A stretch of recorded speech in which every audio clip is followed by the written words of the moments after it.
ইবাদতের জগতে আল্লাহর কাছে সবচেয়ে পছন্দনীয় প্রিয় কাজ হচ্ছে চাওয়া, চাইলেই খুশি। মানুষের স্বভাব আর আল্লাহর গতিবিধি দুইটা একবারে বিপরীত।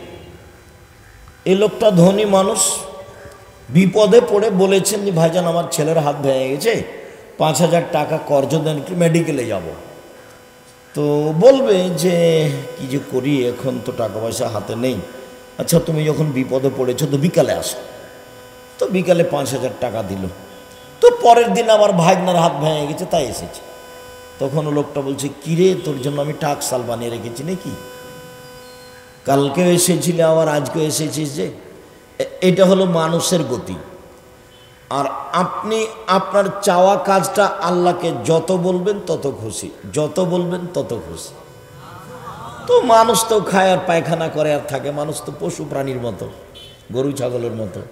বড় বড় মোবাইল আছে হাতে, ল্যাংটা মেয়ে নাচে, খুশিতে দিন কাটায়, চক্ষু ঠান্ডা করে, কলিজা ঠান্ডা করে, জানটা সহজ করে, পশু প্রাণীর মতো। ওই ঘরে ছেলে দেখে ল্যাংটা মেয়ে, এ ঘরে মেয়ে দেখে, ওই ঘরে বাপ দেখে, এ ঘরে মা দেখে। গোটা পরিবেশটা, গোটা পরিবারটা কুকুর শ্রীগালের মতো, পশু প্রাণীর মতো, গরু ছাগলের মতো। কোথায় মানবতা বিদায় নিয়ে আছে? সবাই একই রকম। আল্লাহ বলছেন বুঝেও, এখানে স্টেজে কথা কেন? মা মারা গেলে এখন কথা হবে না? আপনি ব্যক্তিগত কথা বলছেন মানে অসম্ভব, এটা হতে পারে না। এই ছেলেরাই দেখো কোথায় মানুষজন দাঁড়িয়ে আছে, কে গল্প করছে, রক্ষা করো। পরিবেশ কন্ট্রোল করতে না পারলে উঠে চলে যাব। ঠেকা বেঁধেছে আমার, তোমার এখানে কথা বলতে হবে। যাও পরিবেশ কন্ট্রোল করতে পারবা কিনা দেখো। পিপিলিকা এদিক ওদিক হলে যেন বুঝতে পারো এরকম পরিবেশ করতে হবে। সম্মানিত দিনী ভাই বোন, অনেক কষ্ট করে আপনার জন্য আমি এসেছি, আবার অনেক কষ্ট করে গিয়ে ক্লাসের পরে আবার আমি অনেক দূরের পথে যাব ইনশাল্লাহ। আমি এসেছি আপনি কোথাও গল্প করবেন বা বসে থাকবেন, এই ঘৃণিত কাজ আমি পছন্দ করি না। ওই নোংরা ন্যাক্কারজনক আচরণ আমি পছন্দ করি না। আমি এসেছি, আপনাকে আমি ভালোবাসি, আপনি ভদ্রতা বজায় রেখে চুপচাপ সামনে কিছুক্ষণ বসে থাকবেন। আমি আপনার জন্য এসেছি, আমার এর পিছনে কোনো উদ্দেশ্য নেই। আপনি টাকা দিবেন তাই আমার রুজি হবে, আমি আহাল পরিবার আপনার টাকা দিয়ে চালাবো, এরকম হিসেবে আমার মাথাতে নেই। আমার বাপের জমি জায়গা যা ভাগে পেয়েছি অতি আমার আরও কয়েক পিঢ়ি চলবে আলহামদুলিল্লাহ ইনশাআল্লাহ। জি, আপনার পয়সার নিকটে মাথা নত করতে হবে, এটা আল্লাহ আমাকে এভাবে রাখেনি, কোনো দিন নয়। 90 সাল থেকে মাঠে আছি। আপনাকে আমি খুব সম্মান করি। দোকানপাটে বসে থাকবেন না, কোথাও গল্প করবেন না, অল্পক্ষণ আমাকে কোনো কাজ দেখাবেন না, কোনো প্রয়োজন দেখাবেন না আমাকে। সম্মানিত দিনী ভাই বোন, বলছিলাম চাইলে খুশি হই। আবু হুরায়রা রাদিয়াল্লাহু তাআলা বলছেন মাল্লাম ইয়াসআলিল্লাহ ইয়াগযাব আলাইহি, যে চায় না তার উপরে অসন্তুষ্ট, যে চায় না তার উপরে অসন্তুষ্ট। আবার বলছেন যে লাইসা শাইউন আকরামু ইনদাল্লাহি মিনাদ দুআ, চাওয়া কাজটা তার কাছে যত প্রিয় আর দুনিয়াতে কোনো ইবাদত তার কাছে তত প্রিয় নয়। তাহলে চাওয়া কাজটা তার কাছে খুব বেশি প্রিয়। তো যার কারণে আমি 4টা কথা বলেছি, মনে রাখতে হবে। 1 5 ওয়াক্ত সালাত, 2 হালাল রুজি, 3 কোরআন তেলাওয়াত, 4 আড্ডা পিঠা চিরদিনের জন্য হারাম। দোকানে বসে আড্ডা পিটতে পাবেন না, গল্প করতে পাবেন না, বসে সময় কাটাতে পাবেন না। এটা নোংরা, ন্যাক্কারজনক, ঘৃণিত কাজ, ইতর শ্রেণীর থার্ড পার্সন মানুষের কাজ। কেন আপনি দোকানে বসে থাকবেন? ওখানে ল্যাংটা মেয়ে না আছে দোকানে, টিভিতে, আপনি বসে থাকেন, আপনাকে খারাপ লাগে না কেন? আপনাকে খারাপ লাগে না কেন? বসে থাকেন কোন শরমে? শরম হয় না কেন আপনার? ইতস্তবোধ হয় না কেন আপনার? আপনি যখন বসে আছেন, ল্যাংটা মেয়ে যে নাচছে, তা আপনাকে যদি এখন বলা হয় যে আপনি ভালো, তাহলে আপনি কি বলবেন যে আমি ভালো? তা আপনি তো বলতে পারবেন না, আপনার মুখখান বেঁকা হয়ে যাবে। তো বসে থাকবেন কেন ওখানে? আর ওই দোকানে যাটা ইনকাম হয় সব হারাম। টিভি রেখে দোকানে যত টাকা ইনকাম হয়েছে ওই টাকা দিয়ে চাউল কিনে ভাত খেয়ে ইবাদত কবুল হবে না। এই যে বললাম, দেখি কোন মায়ের বেটা কথা এভাবে উল্টে ধরতে পারে। কাজই এটা। 90 সাল থেকে মানুষের সামনে আছে। ফতোয়া লিখা, ফতোয়া দেখাই কাজ। সম্মানিত দিনী ভাই বোন, আল্লাহ নবীর একটা কথা মূল্যায়ন করতে হবে। বুখারী মুসলিমের হাদিস, একরাহুল কালামা বাদাল ইশায়ে একরাহুন নাওমা কাবলাল ইশায়ে। আল্লাহ নবী এশার সলাতের পরে কথা বলাকে ঘৃণা করতেন, এশার সলাতের পূর্বে ঘুমিয়ে যাওয়াকে ঘৃণা করতেন। আবার শোনেন, আল্লাহর নবী এশার সলাতের পরে কথা বলাকে ঘৃণা করতেন, এশার সলাতের পূর্বে ঘুমিয়ে যাওয়াকে ঘৃণা করতেন। মনে থাকবে না? তো আপনি বাড়ির মালিক, আপনার বাড়িতে কারফিউ জারি থাকবে, কারফিউ, প্রেসিডেন্ট আইয়ুবের কারফিউ, একবারে শক্ত কারফিউ, 10টায় ঘুমাতে হবে যে কোনো মূল্যে। পড়ালেখা ব্যতীত এমনি কেউ ঘুমাতে জেগে থাকতে পারবে না, গল্প করতে পারবে না, সবাইকে ঘুমাতে হবে। 10টায় ঘুমিয়ে যায় যদি, 5 ঘন্টা ঘুমাই যদি, তাহলে কয়টায় উঠবে? 3টেই। এখন 3টায় উঠে সুন্দর করে উজু করে 2 রাকাত সালাত আদায় করে কিছু বলুক, জামাল শহর একটু জমি কিনে দাও, একটা ভ্যান কিনে দাও, ভ্যানের ব্যবস্থা করে দাও, ঢাকা শহরে একটু জমির ব্যবস্থা করে একটা বড় ব্যবস্থা, কি চান চান। কেন? আল্লাহ তাআলা আপনার সাথে কথা বলার জন্য, আপনার কথা শোনার জন্য 7ম আকাশ থেকে এখন 1ম আকাশে নেমে এসেছে, শুধুমাত্র আপনার জন্য। আল্লাহ নেমে এসেছে শুধু আপনার জন্য, শুধুমাত্র আপনার জন্য 7ম আকাশ থেকে 1ম আকাশে নেমে এসেছেন। আর আপনি এমন নোংরা শ্রেণীর মানুষ যে আপনি ওই বড় মোবাইলে বেটি ছেলে ল্যাংটা দেখতে দেখতে দেখতে দেখতে রাত 3টে 4টায় ঘুমিয়েছেন। তো আপনি কি উঠে কি বলবেন আল্লাহকে? আপনি তো গরু ছাগলের মতো, পশু প্রাণীর মতো, কুকুর স্ত্রীর মতো, খাই পায়খানা করে দিন কাটে। এই হলো মানুষ। কিসের মানুষ? জাপানে মঞ্জুর ভাষা তো হলো অমানুষ, মানুষই না। মানুষ কাকে বলে? মানুষ যে মানুষ আল্লাহকে কিছু বলতে পারে, মানুষের সাথে ভালোভাবে চলে, দলীয় দাপট দেখে ক্ষমতা দেখিয়ে কিছু করতে হবে, তার নাম জীবন। জীবনে 1 মিনিট দলীয় দাপট দেখাবেন না, ক্ষমতা দেখাবেন না, পয়সার ক্ষমতা দেখাবেন না, মান সম্মানের ক্ষমতা দেখাবেন না। ফেরাউন ডুবে গেছে 1500 বছর পরেও, আর আপনাদের নেত্রীর সময় ছিল মাত্র 45 মিনিট। নেত্রী দেখে শিক্ষা নেওয়া উচিত। 5 ওয়াক্ত সালাত, হালাল রুজি। মানুষের বাড়িতে কাজ করে খাবো, ঢং করে খেতে রাজি নই, মারামারি করে হুড়াহুড়ি করে মিছিল করে রাস্তা বন্ধ করে খেতে রাজি নই। ওই ভাত খেতে আমি রাজি নই। আমি কোনোদিন বলিনি 30 বছরে প্রয়োজনে ভিক্ষা করে খাবো, এরকম খাদ্য খাবো না, শ্বশুর বাড়ির টাকা নিয়ে খাবো না, ভিক্ষা করে খাবো। আর ভিক্ষা করে খাবো কেন? মানুষের বাড়িতে কাজ করে খাবো, বিকালে 500 টাকা পাবো। তো রুজির পথ আছে, খুব সুন্দর রুজির পথ আছে। নিজে করি, নিজে খাই। 1 5 ওয়াক্ত সালাত, 2 হালাল রুজি, 3 কোরআন তেলাওয়াত। বেশি না পারলে সূরা ইখলাস তো পড়তে পারবো 3 বার। সূরা ইখলাস যদি 3 বার পড়তে পারি, তো 1 বার সমান 10 পারা, 1 বার সমান 10 পারা, 1 বার সমান 10 পারা, 3 বার পড়েছি 30 পারা। নাও, আমি 30 পারা কোরআন মাজিদ পড়লাম, এ তো বলবো আল্লাহকে। 4 নিজে উপার্জন করে খাই, আড্ডা পিটবো মানে? আর ওখানে বসে থাকবো কেন? বাড়িতে প্রয়োজন আছে জিনিস কেনার, দোকানে যাবো, আসসালামু আলাইকুম আহমদ, তোমার কাছে লবণ আছে? জি আছে, 1 কেজি লবণ দাও। মরিচ আছে? জি 200 মরিচ দাও। বাস, টাকা দেওয়া হয়েছে, গেলাম, আসসালামু আলাইকুম। এইটুকু থাকতে হবে দোকানে। বসে আছেন কেন ওখানে ঘন্টার ঘন্টা? আমার মা যখন আমাকে বাড়ি থেকে বের করতেন পড়ার সময়, তখন বলতেন, আব্বু এই যে 1 দোকানে বসিও না, 2 প্রাইভেট পড়ায়ও না, 4 বন্ধুতালি করো না, 3 বন্ধুতালি করো না, 4 মানুষের বাড়িতে দাওয়াত খায়ও না। আমার মা এগুলো 4টা বলে বিদায় করতেন। আমার মা নিরক্ষর। তার মধ্যে ছিল একটা দোকানে বসিও না। কই, আমরা তো জীবনও বসি না। প্রতিষ্ঠানের ভিতরে দোকান আছে, চায়ের দোকান। ও ভুলেও বলতে পারবে না যে আমি 1 মিনিট বসেছি। দাঁড়িয়ে বলে, এই মানুষের সাথে ভালো আচরণ করিও। মানুষ যদি দোষ দেয়, রিপোর্ট দেয় তোমার ব্যাপারে, তাহলে তুমি এখানে থাকতে পাবে না। কোনো সময় গেলে ওই পাশ দিয়ে হাঁটলে এই কথা বলে যায়। ও তখন পিড়ে করে, একটু বসেন, একটু চা খান, একটা কিছু করেন। না আমি ওটা করি না, বসি না, লাগবে না। তো আমরা তো আছি বেঞ্চে, মরে গেছি। আপনার বউ ভ্যানিটি ভ্যানিটি ব্যাগ হাতে করে ফ্যাশন বোরকা পরে বাজারে যায় কেন? আপনার শরম হয় না? আপনি কা পুরুষ, আপনি ঘৃণিত পুরুষ। ছি, এমন পুরুষ কেন? এই পুরুষ কেন? এই পুরুষ কেন? আমরা তো স্বপ্ন দেখি না বাজার। আমাদের বাড়ির মহিলা তো স্বপ্ন ভাবতে পারবে না বাজারের কথা।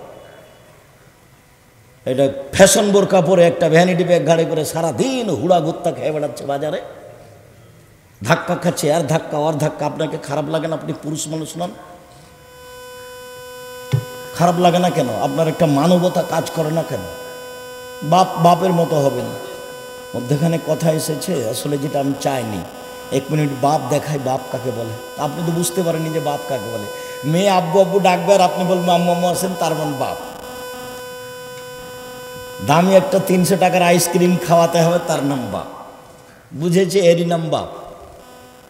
ও কোনোদিন তো দেখেনি বাপ কাকে বলে। দেখবেন, 1 মিনিট দেখেন, বুখারী মুসলিমের হাদিস। এদিকে তাকিয়ে দেখেন, মেয়ে কথা বলছো কেন? চুপ থাকো, তোমার জন্যই বলছি। উপস্থিত দিন বৈঠকের মুসলিম বোন, মুখ বন্ধ করবেন।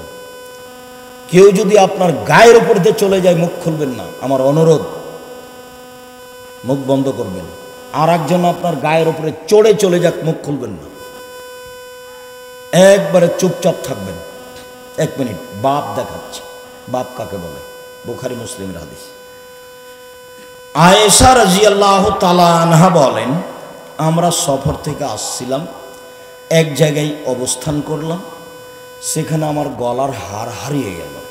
আমি আমার বড় বোনের গলার হারটা নিয়ে ধার নিয়ে এসেছিলাম। ওর বড় বোন আসমা। তোর বড় বোনের হারটা, গলার হারটা উনি নিয়ে এসেছিলেন ধার, গলায় দেওয়ার জন্য। সফরে, স্বামীর সাথে সফরে আছে। তো এক জায়গাতে অবস্থান করেছেন, এখানে করতে গলার হারটা হারিয়ে গেছে। কোথায় যে পড়েছে খেয়াল করেননি। তো এখন আর মানুষ যেতে পারে না, হার খুঁজেও পায় না। সলাতের টাইম পার হয়ে যাচ্ছে, পানিও নাই, অজুও করতে পারছেন না, বড় বিপদে। যেতেও পারছেন না, মানে হার পাওয়া যায় না খুঁজে, পানিও নাই, অজুও করতে পারছেন না, বড় বিপাকে। তো জনগণ আবু বকর সিদ্দিককে গিয়ে বললেন, জানেন কি ঘটনা, কি হয়েছে? আপনার মেয়ে হার হারিয়েছে, তো সেই জন্য তো আমরা যেতে পারছি না, পানিও নেই, অজুও করতে পারছি না, তাই মানুষ সেভাবে ঝামেলায় পড়েছে। তো এখন আবু বকর সিদ্দিক আসছেন মেয়ের কাছে রাগ করে। মেয়ের যে অবস্থা, এইটা যদি বাংলাদেশের লোক হতো, জামালপুরের লোক হতো, তাহলে অবস্থাটা দেখে কিছু বলা তো দূরের কথা, এইভাবে পাল্টা দ্রুত চলে যেত। কি অবস্থা? আয়েশা রাদিয়াল্লাহু তাআলা আনহা বলছেন, আল্লাহর নবী, আমার স্বামী আমার উরু রানের ওপরে মাথা দিয়ে ঘুমিয়ে আছে, যখন আমার আব্বা আমার কাছে আসলেন। আবার যখন আবু বকর সিদ্দিক মেয়ের কাছে আসলেন, তখন জামাই, আবু বকর সিদ্দিকের জামাই মেয়ের উরু রানের উপরে মাথা দিয়ে ঘুমিয়ে আছে। তো এই অবস্থা যদি আমাদের দেশের শ্বশুরেরা দেখে, তাহলে কি মেয়ের কাছে যাবে? যদি বুঝাতে না পারি তো আবার বলি, যখন আবু বকর সিদ্দিক ক্ষেপে রাগ করে আসলেন মেয়ের কাছে, তখন দেখছেন যে জামাই মেয়ের উরু রানের উপরে মাথা দিয়ে ঘুমিয়ে আছে। বলেন তো দেখি, জামাই কে? মুহাম্মদ সাল্লাল্লাহু আলাইহি সাল্লাম। মেয়ে কে? আয়েশা রাদিয়াল্লাহু। পিতা কে? আবু বকর সিদ্দিক। এখন আয়েশা রাদিয়াল্লাহু তাআলা বলছেন, আমার আব্বা এসে আমাকে এমন জোরে কয়েকটা কিল মারলেন, এই পেটের এই জায়গাটার উপরে নিজের হাতে মারলেন, এত জোরে মারলেন যে আমার স্বামী যদি আমার উরু রানের উপরে মাথা দিয়ে না থাকতেন, তাহলে আমি মায়ের কারণে দূরে সরে যেতাম, এত জোরে মারলেন। এইবার বলি, সবচেয়ে বড় মানুষে মারলেন, সবচেয়ে বড় মহিলাকে মারলেন, সবচেয়ে বড় মানুষের সামনে মারলেন, জামাইয়ের সামনে মারলেন, বিবাহদারী মেয়েকে মারলেন, পূর্ণ যুবতী মেয়েকে মারলেন, হাত দিয়ে মারলেন, খোলা মাঠে মারলেন, 1400 মানুষের সামনে মারলেন। সবচেয়ে বড় মানুষে মারলেন। নবী রাসূল ব্যতীত আদম থেকে নিয়ে কিয়ামত পর্যন্ত সবচেয়ে দামি মানুষ মোহাম্মদ আবু বকর সিদ্দিক রাদিয়াল্লাহু তাআলা। নবী রাসূল ব্যতীত, নবী রাসূল বাদ দিয়ে আদম থেকে কিয়ামত পর্যন্ত সবচেয়ে দামি মানুষকে আবু বকর সিদ্দিক রাদিয়াল্লাহু তাআলা। সবচেয়ে দামি মহিলা আয়েশা, হাওয়া থেকে নিয়ে কিয়ামত পর্যন্ত যত মহিলা এসেছে, যত মহিলা আছে, যত মহিলা আসবে, সবার চেয়ে দামি মহিলা আয়েশা রাদিয়াল্লাহু তাআলা। আর মুহাম্মদ সাল্লাল্লাহু আলাইহি সাল্লাম তো আর বলাই লাগে না, পৃথিবীর সবার চেয়ে দামি। জান্নাতের গেটে লেখা আছে সর্বপ্রথমে যিনি জান্নাতে প্রবেশ করবেন তিনি হলেন মুহাম্মদ সাল্লাল্লাহু আলাইহি সাল্লাম। আবার বুঝি, আবার বলি, সবচেয়ে বড় মানুষে মারলেন, সবচেয়ে বড় মানুষের সামনে মারলেন, সবচেয়ে বড় মহিলাকে মারলেন, জামাইয়ের সামনে মারলেন, বিবাহদারী মেয়েকে মারলেন, পূর্ণ যুবতী মেয়েকে মারলেন, হাত দিয়ে মারলেন, খোলা মাঠে মারলেন, 1400 মানুষের সামনে মারলেন। এত বড় বাপে, এত বড় বেটিকে এত বড় মানুষের সামনে মেরে দিলেন। ভুল কোথায় হারটা হারিয়ে গেছে খেয়াল করেননি, সেই জন্য। আর আপনার মেয়ে সেই 10টা থেকে নিয়ে দোকান দোকান ঘুরে বেড়াচ্ছে, ম্যাট্রিক পাস করেছে, ইন্টার পাস করেছে, আর বিবাহ হলে 3টে ছেলে হতো।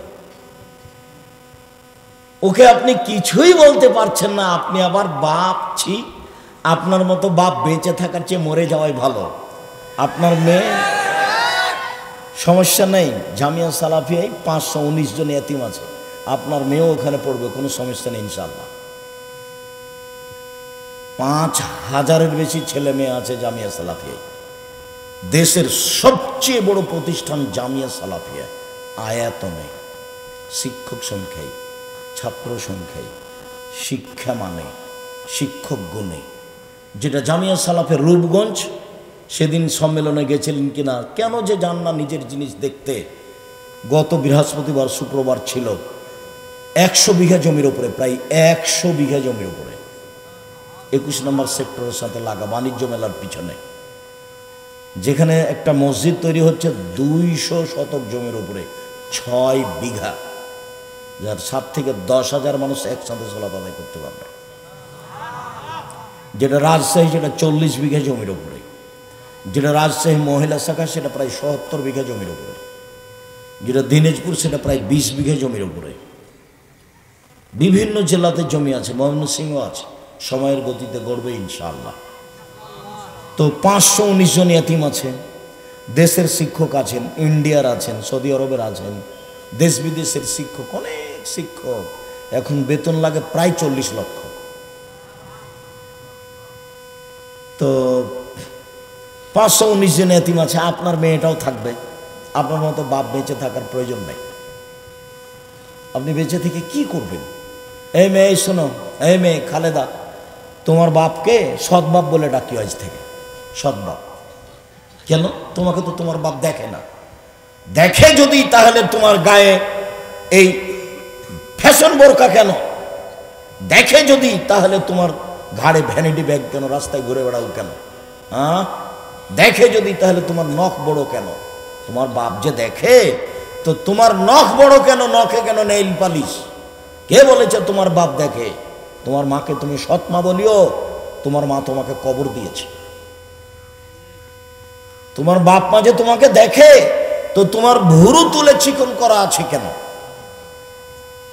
তোমার বাপ মা যে তোমাকে দেখে, তো তোমার পায়জামাটা স্কিন পায়জামা কেন? তোমার বাপের চোখে পড়ে না? তোমার বাপের শরম হয় না? তোমার বাপের হায়া হয় না যে তোমার এইসব উরুরান দেখা যাচ্ছে, লজ্জা স্থান বোঝা যাচ্ছে, স্কিন পায়জামা পরে আছে? তোমার বাপ তাহাজ্জুদ পড়ে ধর্ম দেখায়? হ্যাঁ, তোমার বাপ ধর্ম দেখায়? প্রতি রমজানে উমরা করতে যায়, গেলে কি হবে? 3 শ্রেণীর মানুষ জান্নাতে যাবে না, তার মধ্যে তোমার বাপ আছে আর তুমি আছো। 3 শ্রেণীর মানুষ জান্নাতে যাবে না, তার মধ্যে তোমার বাপ আছে আর তুমি আছো। ওকে সৎ বাপ বলো, ওকে দিয়ে কি হবে? ওকে সৎ মা বলো, তোমার মাকে দিয়ে কি হবে? তোমার মাথার চুল ছোট কেন? তোমার সামনের চুল ছোট কেন? তুমি এত উঁচা স্যান্ডেল পরে নিজেকে লম্বা দেখাচ্ছ কেন? তুমি ব্রেসের পরে নিজেকে কম বয়সের যুবতী মেয়ে দেখাচ্ছ কেন? কি বুঝাতে চাও তুমি? কি বুঝাতে চাও? এটা বিদ্যা দেখাতে চাও? এটা বিদ্যা? এটা পশু প্রাণীর বিদ্যা, এটা গরু ছাগলের বিদ্যা। যে বিদ্যা দিয়ে জাতির ক্ষতি হয় সেটা বিদ্যা নয়। বুঝেও বুঝে না ওরা, অন্তর আছে বুঝে না, দেখেও দেখে না ওরা, চক্ষু আছে দেখে না, শোনেও শোনে না ওরা, কান আছে শোনে না। উলাইকা কালা নাম, তারা পশু প্রাণীর মতো, তারা গরু ছাগলের মতো, তারা কুকুর শ্রীগুলোর মতো, বালু মাজাল বরং তার চেয়ে খারাপ। 1 মিনিট কথার মধ্যে আছি, একটু তোমার বাপকে নিয়ে কথা বলি, তারপর তোমার মাকে নিয়ে কথা বলে আমরা আলোচনায় ফিরে আসব। দেখো তো আল্লাহর নবী তোমার বাপের ব্যাপারে কি বলে। আল্লাহ নবী বলে, মান আলা সালাসা বানাতিন, কেউ যদি 3টে মেয়ে লালন পালন করে, 3টে মেয়ে, তো ফলাফলটা আগে বলে নি, তারপর কিভাবে লালন পালন সেটা বলি। 3টে মেয়ে যদি কেউ লালন পালন করে, তাহলে বিচারের মাঠে মেয়ে 3টি পিতাকে জান্নাতে নিয়ে যাওয়ার জন্য জাহান্নামের অন্তরাল হবে। এই যে মেয়েরা বেঁকে বসেছে, বলবে আল্লাহকে আমার আব্বাকে আগে জান্নাতে দেন, তারপরে কোনো কথা। ওইদিকে জাহান্নাম, এইদিকে পিতা, মধ্যে মেয়েরা। এ কথা আল্লাহ নবী বলছে যে মেয়েরা দাঁড়িয়ে আছে মধ্যে, ওর আব্বাকে জাহান্নামে যেতে দিবে না, আমার আব্বাকে আগে জান্নাতে দেন, তারপরে আমাদের ব্যাপারে পরে কথা। এই হলো 3টে মেয়ের ফলাফল। আব্দুর রাজ্জাক সাহেব ফলাফলটা পরে বলেন, আর একটু 2টা মেয়ে হলে কি হবে? 2টা মেয়ে হলে নবীর সাথে জান্নাতে থাকা যাবে। এইভাবে আঙ্গুল 2টি জমা আছে। এতিমের লালন পালন হলে নবীর সাথে থাকা যাবে তো একটু দূরে। বুঝতে পারছেন? খালেদা তুমি দেখতে পাচ্ছ না এমনি খালি বসে আছো? গল্প করছো নাকি? শরম করো একটু, গল্প করিও না।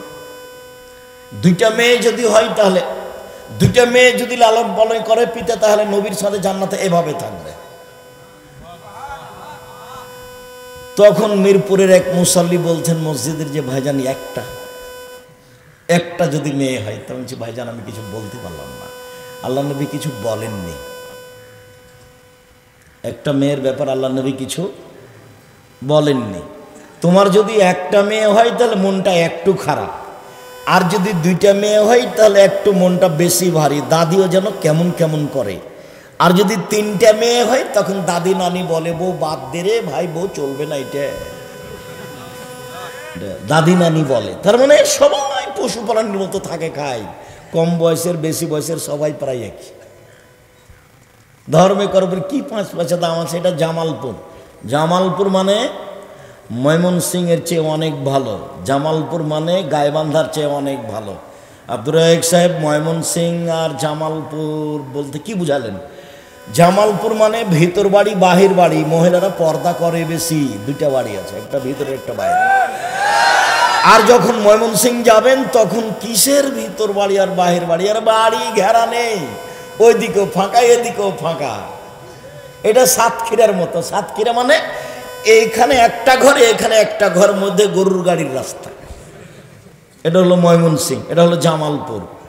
তো ময়মনসিংহের মতোই হলো গাইবান্ধা, যমুনার এই পারে। জামালপুর যে এত ভালো কেন আল্লাহ ভালো জানে। ভালো হন, আরো ভালো হওয়ার চেষ্টা করেন, আল্লাহ আপনাদের ভালো করুক। আল্লাহ এই মেয়ে তোমাকে বলছি, এদিকে শরম করো, তোমাকে বলছি সম্মানিত দিনী ভাই বোন। তাহলে একটা মেয়ের কোনো ফলাফল নেই আপাতত। 2টা মেয়ের ফলাফল এই, 3টে মেয়ের ফলাফল হলো এই। তো বেশি হলে আরো ভালো। তো ছেলে আব্দুর রাজ্জাক সাহেব ছেলে, 10টা ছেলে যদি মাস্টার ডিগ্রি পাস করেন, 1 নেকিও হবে না। ইন্না লিল্লাহি ওয়া ইন্না ইলাইহি রাজিউন। এটা কেমন হলো? তো পড়াবো কেন? তাহলে জন্ম দিয়েছে এই জন্য। পড়াবেন কেন? জন্ম দিয়েছেন এই জন্য। যদি না পড়ান, না মানুষ করেন, যা পাপ হবে সব আপনার। শুধু পড়াবেন কি? জন্ম হওয়ার সাথে সাথে তাড়াহুড়া করে স্বামী স্ত্রী বলা বলি করবেন, এই চলো তাহানিক করো, একটা পরহেজগার মানুষের কাছ থেকে দোয়া করে নিয়ে আসো, তাহানিক করো। কার কাছে তাহানিক করবো? যে চাচির কাছ থেকে করে নিয়ে আসো না, দেখো না অমুক মৌলানা আজকে আসবো, ওখানে একটু তাহানিক করে নাও না। তাহানিক মানে খেজুর চাবিয়ে ভালো করে একবারে গোঁড়া করে বাচ্চার জিভের মাঝামাঝিতে দিয়ে দিবেন, তারপর বাচ্চা ওর মা দুধ খাওয়াবে। তারপরে একটু দোয়া করো না, বাচ্চার মাথায় হাত দিয়ে একটু দোয়া করে নাও না। চলো আজকে কে এসেছে, বড় মৌলানা এসেছে, আমার ছেলেটা একটু নিয়ে যাও না, একটু মাথায় হাত দিয়ে দোয়া করে নাও না। তারপরে 7 দিনের দিন আকিকা দিতেই হবে, দিতেই হবে, আকিকা দিতেই হবে। আপনি তো দিবেনই, চাঁপাইনবাবগঞ্জের ভাষাতে আপনার বাপকে দিতে হবে, দিতেই হবে। 14 দিনে চলে না, 21 দিনে চলে না, জীবনে একদিন চলে না। মৌলানা বলেছে, ওই যে জামালপুরের মৌলানা বলেছে, জি না 7 দিনের দিনই হবে, 14 দিনে চলে না, 21 দিনে চলে না, জীবনে একদিন চলে না। আর কানা হোক, খোগড়া হোক, ন্যাংড়া হোক, দাঁত থাক আর না থাক, খালি মরতে বাকি আছে সেটাও চলবে। এটি কি কুরবানি? কুরবানি ভিন্ন জিনিস। কুরবানি মানে, আরে কুরবানি মানে চোখ দেখো ঝকঝকে কিনা, কান দেখো ঝকঝকে কিনা, কাটা নেই তো, লেজ দেখো ঠিকঠাক আছে কিনা, দাঁত দেখো দাঁত উঠেছে কিনা, পা দেখো ঝকঝকে কিনা, খুর দেখো খুর ঠিকঠাক আছে কিনা, সিং দেখো সুন্দর আছে কিনা, গরুটা দেখো মোটা তাজা কিনা, সব সুন্দর দেখো, মানে বিনিময় জান্নাত। কুরবানির বিনিময় জান্নাত। আর আকিকার বিনিময় জান্নাত নয়, আকিকার বিনিময় ওর বাপের জিম্মেদারি। ওটাও তো ছেলে মানুষ করছে, ছেলে, এটা তো মেয়ে নয় যে নগদ জান্নাত। ছেলে মানুষ করে নগদ জান্নাত পাওয়া যায় না, ওটা বাপের জিম্মেদারি। পড়ানোই লাগবে, ওকে মানুষের মতো মানুষ করেই গড়ে তুলতে হবে, প্রাণপণে চেষ্টা করতে হবে। শুনুন, বাকি কথা মাথায় জাগছে কিন্তু লম্বা হয়ে যাবে, যার কারণে ওইদিকে যেতে পারছি না, কাছাকাছিতে থাকি। সম্মানিত দিনী ভাই বোন, এই ছেলে শোনো, তোমার বোনের লালন পালন তোমার বাপ কিভাবে করবে আল্লাহ নবী বলছেন। এক, আল্লামাহুন্না, মেয়েকে বিদ্যা শিখিয়ে দিল। 2, আদ্দাবাহুন্না, শিষ্টাচার শিখিয়ে দিল। 3, মেয়ের সাথে ভালো আচরণ করলো। তাহলে বিচারের মাঠে মেয়ে 3টি অন্তরাল হবে। 1, বিদ্যা শিখিয়ে দিল। 2, শিষ্টাচার শিখিয়ে দিল। 3, ভালো আচরণ করলো। বিদ্যা যা শিখাচ্ছে একরকম শিখাচ্ছে। ভালো আচরণ আম্মু বলে ডাকে, বের হয়ে গেলে বলে তোকে জবে করবো, ত্যায্য পুত্র করলাম। যদি বের হয়ে যায় তাহলে কি বলে? তোকে ত্যায্য পুত্র করলাম, তোকে আর দেখতে রাজি না, তোকে যদি পাই তাহলে এভাবে কাটবো, কেটে নদীতে ভাসিয়ে দেবো। বের হয়ে গেছে যে খালি বলছে আম্মু টাকা পয়সা লাগবে, ঢাকা বিশ্ববিদ্যালয়ে পড়ে, আম্মু তোমার ভাইয়াকে বলিও টাকার কথা লাগলে বলিও, আম্মু কোনো সময় কষ্ট হয় না জানো, খুব খেয়াল করি আম্মু, ঠিক আছে না? হ্যাঁ। তো ভাতিজা বলছে পরের দিন, চাচা জানেন কি হয়েছে? কি হয়েছে রে? তো খালেদা তো বের হয়ে গেছে, নাই তো, ও তো অমুকের সাথে চলে গেছে। তখন এবার বাপে বলছে ওকে ত্যায্যপুত্র করলাম, ওকে ত্যায্যপুত্র করলাম, ওকে বলে জবাই করবো, ওকে বলে জব করবো, ওকে কেটে নদীতে ভাসিয়ে দেবো। আম্মু কেটে গেছে, আম্মু আর নেই। বাপ শিষ্টাচার বুঝে? শিষ্টাচার হলো ঘোড়ার ডিম, শিষ্টাচার হলো ঘোড়ার ডিম। তো বাপ শিষ্টাচার কি বুঝে? ভাতিজা, নিজের ভাতিজা আহমাদকে বলছে আহমাদ, এই যে তোর বোনকে একটু ঢাকা বিশ্ববিদ্যালয়ে নিয়ে যা তো ভাই, নিয়ে যা তো বাবা। এই যে শিষ্টাচার, এই যে শিষ্টাচার। মায়ে বলছে তোর দুলা ভাই এসছে, পান দিয়ে চা দিয়ে পানি দিয়ে, এই যে শিষ্টাচার। শিষ্টাচার দেখছেন, এটা হলো শিষ্টাচার। ওর বাপও জানে না, ওর মাও জানে না শিষ্টাচার কাকে বলে।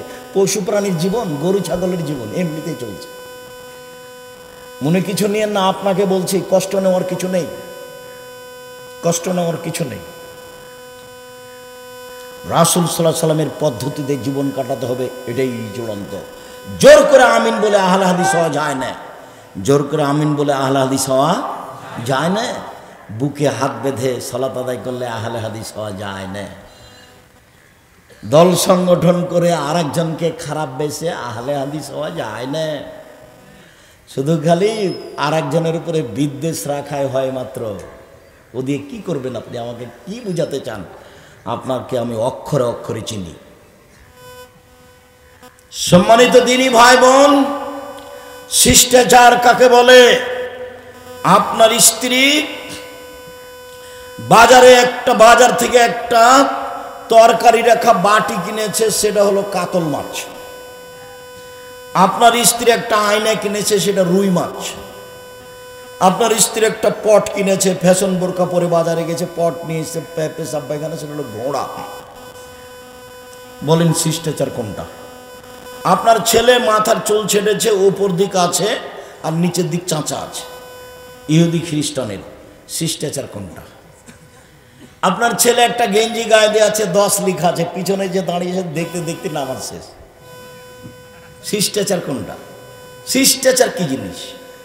শিষ্টাচার কি জিনিস? শিষ্টাচার কাকে বলে? মুহাম্মদ সাল্লাল্লাহু আলাইহি সাল্লাম বলেন, 1 বিদ্যা শিক্ষা দিল, 2 শিষ্টাচার শিখিয়ে দিল, 3 ভালো আচরণ করলো, সেই মেয়ে 3টি বাপের জন্য অন্তরাল হবে। শিষ্টাচার কাকে বলে? শিষ্টাচার কি জিনিস? জোর করে শিষ্টাচার দেখাতে চান? উমরা করছেন আপনি, প্রতি বছর টাকা আছে সেজন্য।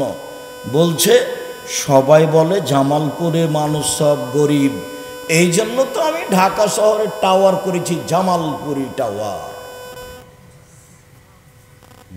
করেন, জামালপুরের মানুষ ধনী হওয়া দরকার, সেটাও আমি চাচ্ছি। তো এখন উমরা করে সব সময়, মাথায় টুপি আছে, মেয়েও সাথে আছে, মেয়ে স্কিন পায়জামা পরে আছে, অঙ্গ প্রত্যঙ্গ দেখা যাচ্ছে, লজ্জা স্থানে বোঝা যাচ্ছে, তার নাম নাকি শিষ্টাচার। ছি ছি। বলেন আপনারা, এ বাপের বেঁচে থাকা ভালো না মরে যাওয়া ভালো? এ বাপের মাটির উপরে থাকার সুযোগ নেই, নিচে যেতে হবে।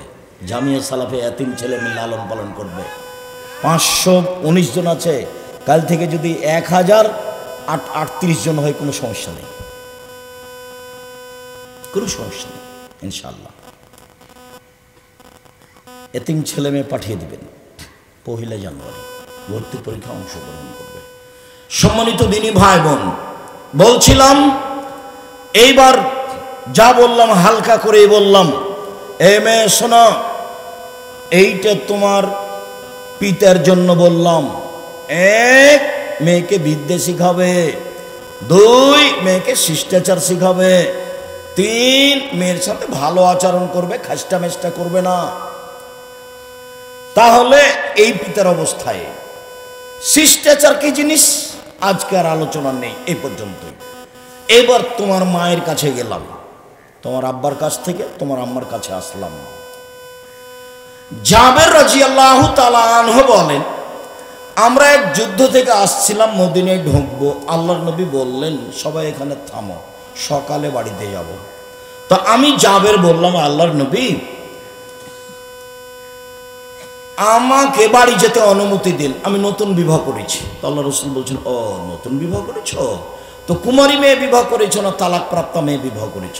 তা আমি বললাম যে কুমারী মেয়ে বিবাহ করিনি, তালাক প্রাপ্তা মেয়ে বিবাহ করেছি। ওর আগে বিবাহ হয়েছিল, ওর স্বামী ছেড়ে দিয়েছে, আমি তাকে বিবাহ করেছি। তা আল্লাহ রাসূল বলেন, হাল্লা বিক্রান তোলায়বকা, তুমি কুমারী মেয়ে কেন বিবাহ করলে না? তুমি তার সাথে খেলতে, তোমার সাথে খেলতো। তুমি কুমারী মেয়ে কেন বিবাহ করলে না? তুমি তার সাথে খেলতে, তোমার সাথে খেলতো। এবার জাবের বলছেন, আল্লাহর নবী আমার আব্বা উহুদের যুদ্ধে শহীদ হয়েছে 9 জন মেয়ে রেখে। আল্লাহ নবী আমার আব্বা না উহুদের যুদ্ধে শহীদ হয়েছে 9 জন মেয়ে রেখে, আমার 9 জন বোন আছে। আকরাহুনা তাযাজ্জাজা মিসলাহুন্না অফিরায়াতিন খারকা, আমার বোনদের সমবয়সের কম বুদ্ধির মেয়েকে বিবাহ করতে চাইনি 4টা কারণে। শোনেন আল্লাহর নবী, আমি বেশি বয়সের মেয়ে বিবাহ করেছি 4টা কারণে। আমার বোনদের সমবয়সের মেয়েকে বিবাহ করিনি 4টা কারণে। 1 লিতুআল্লিমাহুন্না, আমার স্ত্রী যেন আমার বোনদেরকে বিদ্যা শিখাতে পারে। 2 বলে তুআদ্দিবাহুন্না, আমার স্ত্রী যেন আমার বোনদেরকে শিষ্টাচার শিখাতে পারে। 3 বলে তুরাজ্জালাহুন্না, আমার স্ত্রী যেন আমার বোনদের মাথার চুল চিরুনি করে সাজগোজ করে পরিপাটি করে রাখতে পারে। চার বলে তাকুমা আলাইহিন্না, আমার স্ত্রী যেন আমার বোনদেরকে পাহারা দিতে পারে। বুখারী মুসলিম। নেন এবার। মা মানে চারটে, বাপ মানে ছিল তিনটে, মা মানে চারটা। এক বিদ্যে, ওটা আগেও ছিল। দুই শিষ্টাচার, এটা আগেও ছিল। এখন শিষ্টাচার জানা নাই কি জিনিস। তো শিষ্টাচার জানা নাই কি জিনিস, তো শিষ্টাচার যেটা করে সেটা দুইটা তিনটা বললামই। ভাতিজার হাতে মেয়েটাকে দিয়ে পাঠিয়েছে, এটা শিষ্টাচার। আর দুলাভাইকে যুবতী মেয়ে কি দিয়ে আসছে? চা দিয়ে আসছে, পান দিয়ে আসছে, পানি দিয়ে আসছে। তারপরে আবার দুলাভাই তাকে কোলে করে নিয়ে বসে আছে। সেলিকা আবার মাস্টার ডিগ্রি পাস করেছে, ওকে কোলে নিয়ে বসে, শাশুড়িও দেখছে। শাশুড়ি আবার যেতেও বলছে, একটু যদি মন ভারী করে তো শাশুড়ি আবার ধমকা, জানা যাস না কেন, অত গুণা কেন তুই, যা যা। এভাবে মাই বলছে, মাই, ওটা মা, এই মেয়ে ওকে সৎমা বলে ডাকে, ওটা তোমার খালা, ওটা তোমার মা নয়, ওটা তোমার খালা, তোমাকে কবর দিয়েছে, এটা মা নয়। আমি নিশ্চিত জানি এটাই মা, কিন্তু আমি বলতে কষ্ট পাই। আমি নিশ্চিত জানি এটাই মা, কিন্তু আমি বলতে কষ্ট পাই, আমাকে ভারী লাগে। চার, মা মানে পাহারা দিবে। তাহলে বাপের সময় 3 নম্বর ছিল সদাচরণ, আর এখানে আছে মায়ের বেলায় 3 নম্বরে হলো পরিপাটি। বুঝা যায় না নাকি? 3 নম্বরে মা মেয়েকে কি করবে? পরিপাটি করে রাখবে, সাজগোজ করে রাখবে, ঝকঝকে করে রাখবে, গোসল দিয়ে রাখবে, কাপড় চোপড় পরিষ্কার করে রাখবে, মাথার চুল চিরুনি করে রাখবে। ওটা বুখারী মুসলিমের হাদিস। এলোমেলো চুল যদি থাকে মা ভালো নয়, কাপড় যদি অপরিষ্কার থাকে মা ভালো নয়, বাচ্চার যদি জুতো স্যান্ডেল পায়ে না থাকে তো মা ভালো নয়। সব সময় বাচ্চাকে পরিপাটি করে ঝকঝকে করে রাখবে। এটা কার কাজ? এটা মায়ের কাজ। চার, মা পাহারা দেবে। কোথায় যায়? স্কুল থেকে আসলে খাতা পরীক্ষা করবে, কলম পরীক্ষা করবে, মোবাইল পরীক্ষা করবে। পাহারাদার কাকে বলে? এইটা ফ্যাক্টরি। সকালে এসে শুনছেন যে পাহারাদার ঘুমিয়েছিল, রাখবেন? চুমা খাবেন ওকে? না। তাহলে আল্লাহ নবী বলছেন মা হলো কি? পাহারাদার। হাদিস তো বুখারী মুসলিম। আপনি দাম দিবেন কিনা সেটা আপনার ব্যাপার। আল্লাহ সপ্তম আকাশ থেকে নেমে এসেছেন প্রথম আকাশে, আপনি দাম দিবেন কিনা সেটা আপনার ব্যাপার। আপনি দেন না, ঘুমিয়ে থাকেন, রাত 3টায় ঘুমিয়েছেন গরু ছাগলের মতো, 8টায় উঠবেন, এর অর্থ এই নয় যে পৃথিবীর সবাই এ সময় ঘুমায়। এর অর্থ এই নয় যে কেউ উঠে না 3টায়। এর অর্থ এই নয় যে কেউ উঠে না 2টায়। হাজারো মানুষ উঠে। আমি আর আপনি এই ধ্বংসের পথে গেছি। আপনি কি মনে করছেন কেউ রাত 2টায় উঠে না? রাত 3টায় কেউ উঠে না? উঠে, হাজারো মানুষ উঠে। আমি আর আপনি ফাঁকে আছি। এভাবে জীবন কাটিয়ে কি হবে? রাত 10টা ঘুমিয়ে যেতে হবে, বাড়িতে কার পূজারি থাকবে, আপনি বাপ, এক দাঁত খুলে দেবো কথা বললে, ঘুমিয়ে যা। পড়া না হয় ঘুমিয়ে যাওয়া, পড়া না হয় ঘুমিয়ে যাওয়া। রাত 1টার পরে উপর সপ্তম আকাশ থেকে নিচে নেমে আসবেন শুধু আমার জন্য আর আপনার জন্য। সম্মানিত দিনী ভাই বোন, বলছিলাম মায়ের কথা শেষ করলাম, আসল কথায় ফিরে যাই। সিয়াম শব্দের আবিধানিক অর্থ হলো বিরত থাকা। শরীয়তের পরিভাষায় ফজরের আজান থেকে নিয়ে সূর্য ডোবা পর্যন্ত খাওয়া পান করা, স্ত্রী মিলন, যাবতীয় অপছন্দ কথা কর্ম থেকে বিরত থাকার নাম সিয়াম। রোজা মানে উপবাস থাকা। রোজা আর সিয়াম দুটো এক নয়। দাড়ি চাঁচে যারা রোজা থাকে তারা, সুদ খায় যারা রোজা থাকে তারা, প্যান্ট টাকনুর নিচে পরে যারা রোজা থাকে তারা, দলীয় দাপটে মানুষকে জেল হাজতে দেয় যারা রোজা থাকে তারা, ক্ষমতা দেখায় যারা রোজা থাকে তারা, জমি দখল করে যারা রোজা থাকে তারা, মারামারি করে যারা রোজা থাকে তারা, রাস্তাঘাট বন্ধ করে যারা রোজা থাকে তারা, তারা সিয়াম থাকে না। সিয়াম মানে বিরত থাকা। শরীয়তের পরিভাষায় ফজরের আজান থেকে নিয়ে সূর্য ডোবা পর্যন্ত স্ত্রী মিলন, খাওয়া পান করা, যাবতীয় অপছন্দ কথা ও কর্ম থেকে বিরত থাকার নাম সিয়াম, নগদ জান্নাত। এমনি এমনি এটা গুণ, আর একটা ব্যাপার আছে না। দোকানে বসে দিন রাত টিভি নিয়ে বসেছেন আর আপনি সিয়াম থাকবেন, আপনি রোজা আছেন, উপবাস, বহু মোজা উড়াচ্ছে, চক্ষু ঠান্ডা করছে, কলিজা ঠান্ডা করছে, ল্যাংটা মেয়ে দেখে, তবুও নাকি ও সিয়াম থাকবে। পৈতৃক সম্পত্তি, বাবার সম্পত্তি। জি না, ওটা রোজা আছেন, আপনি রোজা থাকেন, আপনি উপবাস থাকা। আল্লাহ নাম দিয়েছেন সিয়াম, আল্লাহ নাম দিয়েছেন সলাত, আল্লাহ নাম দিয়েছেন আল্লাহ, আল্লাহ নাম দিয়েছেন জান্নাত, আল্লাহ নাম দিয়েছেন জাহান্নাম। বেহেশত কোরআনেও নেই, হাদিসেও নেই। দোজখ কোরআনেও নেই, হাদিসেও নেই। নামাজ কোরআনেও নেই, হাদিসেও নেই। রোজা কোরআনেও নেই, হাদিসেও নেই। খোদা কোরআনেও নেই, হাদিসেও নেই। আল্লাহ কোরআনেও আছে, হাদিসেও আছে। জাহান্নাম কোরআনেও আছে, হাদিসেও আছে। জান্নাত কোরআনেও আছে, হাদিসেও আছে। সলাত কোরআনেও আছে, হাদিসেও আছে। সিয়াম কোরআনেও আছে, হাদিসেও আছে। তা আল্লাহর দেওয়া নামটা একটু বললে ভালো হয় না? এইটা আপনার প্রিয় হলো না কেন?